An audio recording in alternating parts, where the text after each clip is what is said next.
For this video, we're going to technically jump into chapter 16, but it's something that I wanted to go ahead and mention at this point, just because we've kind of talked around it, and I think it's a good time to just go ahead and mention it very explicitly. And that is looking at adjusted R squared as another kind of tool for helping us understand how well a model is fitting, in particular, whether or not adding another predictor is a good idea or not. So we've talked obviously about R squared. So just kind of a recap, that R squared is really built from two different measures. One is the total variation, or the total sum of squared error in our prediction of a response variable using only the mean of that response as our best estimate, right? So if I don't have a model, all I have is this response variable, and I don't know anything else, I don't have another predictor, then my best guess for an individual observation, an individual response value, is just going to be the mean that I have observed of that response variable. It's just going to be y bar. So in that case, my sum of squares error in those estimates in that scenario is going to be each individual y minus y bar, and then squaring that value and summing it up. That would be my total sum of squared error from this method of predicting response values. So compare that to when I create a model, and now I'm going to have a y hat value. And that y hat value is going to represent my best estimate for y based on this information from my predictors. That given these predictor values, I have fit a model, and I can produce an estimate for y that is conditional on those predictor values. So now the error of that model is going to be the individual y values in comparison to these fitted values, these y hat values that I'm estimating from the model. And again, I can kind of measure this raw measure of error by taking the sum of squares of these residuals for my model. So if I want to understand how much my model is doing for prediction purposes, how much variability I'm explaining in the response variable, I'm going to take this sum of squares error divided by the sum of squares total, and this is going to be the percentage of variable that's left unexplained. It's the percentage of variability that I still can't explain even with my model in comparison to how much variability I started with. And then if I just take the complement of that, if I just take 1 minus that value, I now get the variability that I am explaining, the variability that is going away, that is being understood by using these predictors. And so that's what I call R squared, the percentage of variability in the response variable that is explained by fitting this model. So the problem with R squared that you've probably encountered before is that R squared can't ever go down when I'm fitting a model with the same data and adding another predictor. That if I have a set of data and I have some model and I add another predictor, regardless of how bad that predictor is or how uncorrelated it is with the response, R squared can only go up in that scenario. R squared can never go down. And so that's kind of unhelpful in trying to decide whether or not I should add a particular predictor into a model. Now, we've talked about using an f-test as kind of our way to decide if that makes sense or not, meaning that I can take this model and then I can take that model and I can run an f-test to see if I am explaining a statistically significant amount of variation by adding that predictor or set of predictors into the model.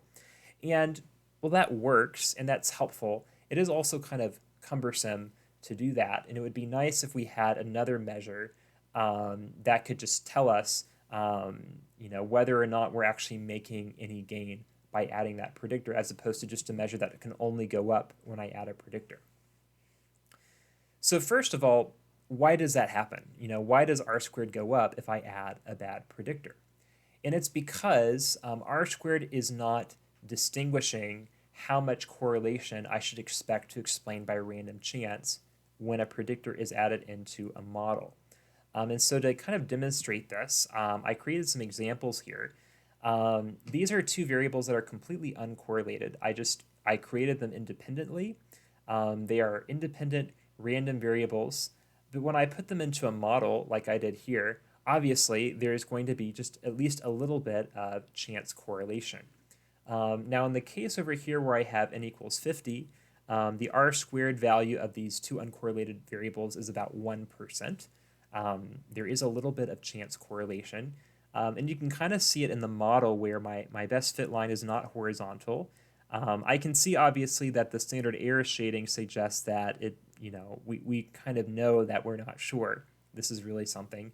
But nonetheless, there is some chance correlation present in this relationship. Compare that to when I do only n equals 20. Notice that my chance correlation is actually producing an even higher r squared value. And that it has to do with the fact that when I have less data, it's really easy to explain some variability by random chance, like even a more notable amount of variability in this case. So it kind of asks this question now of, well, how much variability should I expect to explain by random chance when I fit two uncorrelated variables? How often does this happen? How high can it go? How often does it do that? So what I did was I ran a loop here. I guess I should move myself again, where I just kind of replicated this process 2,500 times, created models each time, calculated the r squared, plugged it in down here into a histogram. And you can see these measures represent how high an r squared can be by random chance correlation when I'm just fitting two completely uncorrelated variables, one where n equals 20, one where n equals 50. So obviously, when n equals 50, I don't get too high too often, though every once in a while it does get a little bit high.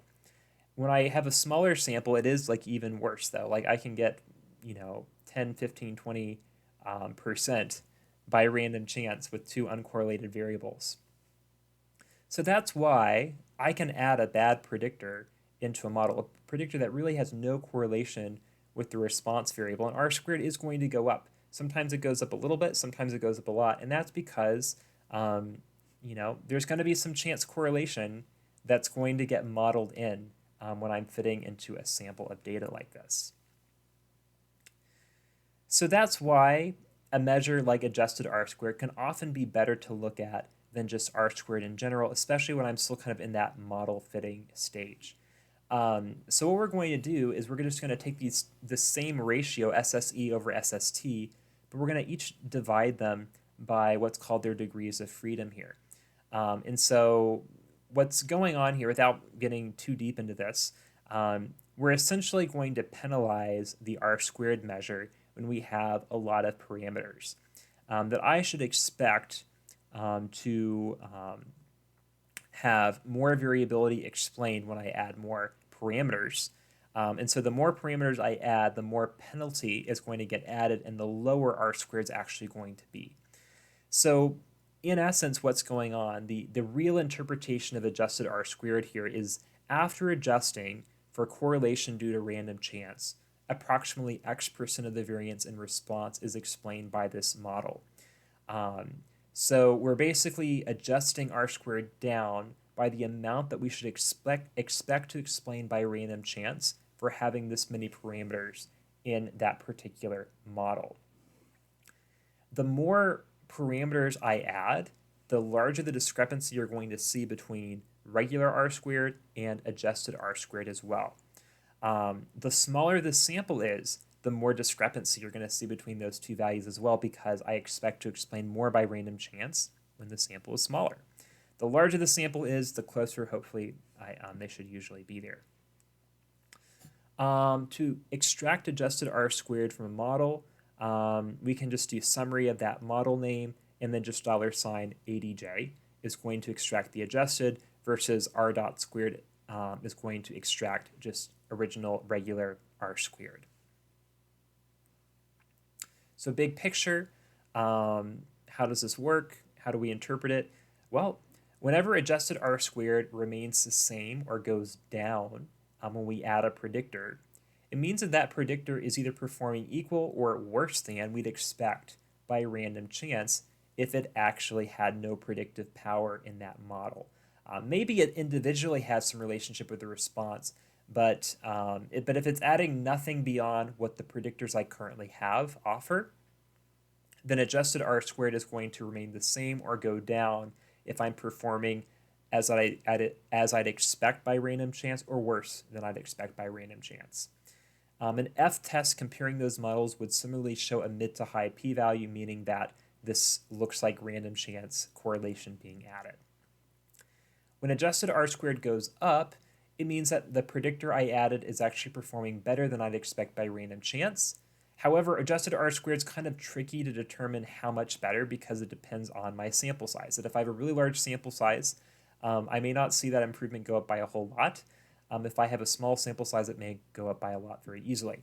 So that's where an F-test is probably more helpful for determining, is this really, like, how confident am I that it really is performing better as opposed to just a little bit.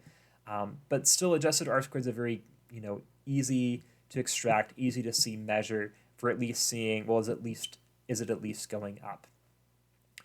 But a common question you might have: how much is good? How much should it go up? And it really just depends on context. It depends on your sample size. It also just depends on your goal, if your goal is prediction or explanation, because if your goal is prediction, any little bit can be helpful. If your goal is explanation, then, maybe you're more concerned with how, certain particular variables relate to the response, and adding other variables as covariates to make more accurate understandings of this variable and its individual effect or correlation. However, just in general, adjusted R squared is a really helpful measure, again, for just quick reference for seeing, am I making any progress by adding this predictor, or does it look like it's somewhere along the lines of random chance correlation that is being added here?